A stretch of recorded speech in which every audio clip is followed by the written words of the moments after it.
to say this about the president. He has been getting the worst, most dishonest press about his visit to Puerto Rico.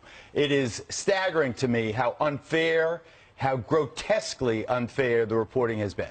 For example, I can attest, because I saw with my own eyes, that 95% of everyone he came in physical contact with or who lined the routes were all enthusiastic about his visit.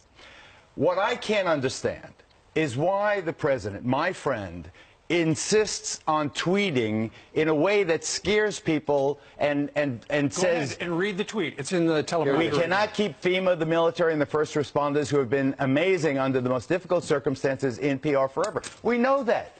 But they were 7 years in Hurricane Katrina.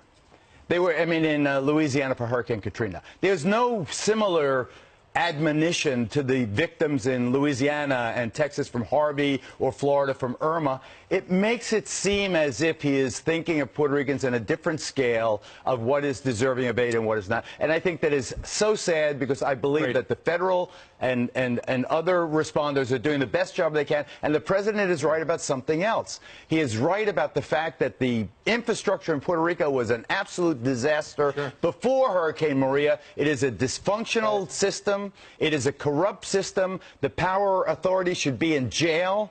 They have used the private, the public Puerto Rican Electric Authority as their own private piggy bank. They should privatize energy in Puerto Rico. Let's see if this tweet makes you feel better, because it just came in. Why don't you go ahead and read it? What is this, like a reading lesson? Yeah, go ahead. Go on. The wonderful people of Puerto Rico, with their unmatched spirit, now you're talking, Mr. President, know how bad things were before the hurricanes. I will always be with them.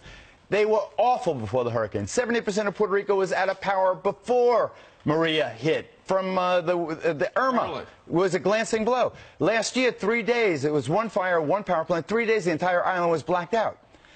We should bring in whoever it takes, bring in GE, bring in the Chinese, bring in somebody to buy that power company, run it as a business, and give people reliable. I can't have my Aunt Ellie sitting in the dark anymore. Well, nobody wants her to be sitting in the dark. Well, we got to regenerate her. Look, the whole grid was wiped out. They got to start from scratch. But the grid... There was no grid. The grid... It was a bad grid. Why didn't, for instance, they knew the hurricanes were coming. They knew it was going to be catastrophic. 16,000 miles of lines. Why didn't they attempt to cut the trees down that were over the power wires? Well, as they restore the grid, maybe they will bury the cables underground. This is not going to be a problem. Absolutely, bury the cables. I hear that's outrageously expensive to do. Yeah, is that the president's fault? They weren't cutting down the trees? You got to do. No, I want to make that clear. That is the Puerto Rican Electric Power Authority, PREPA.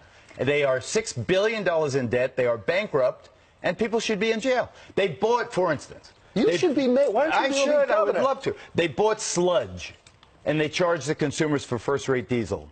They bought sludge that pollutes and gunk and to fuel the generator, and they charge for diesel. I mean, these are crooks. Yeah, the problem is the aid's not getting to the people. That's what really frustrates the president. And they are so needy. Because it's the government stopping the delivery. Puerto Rico is so devastated. It's the largest natural disaster in modern history in terms of people affected.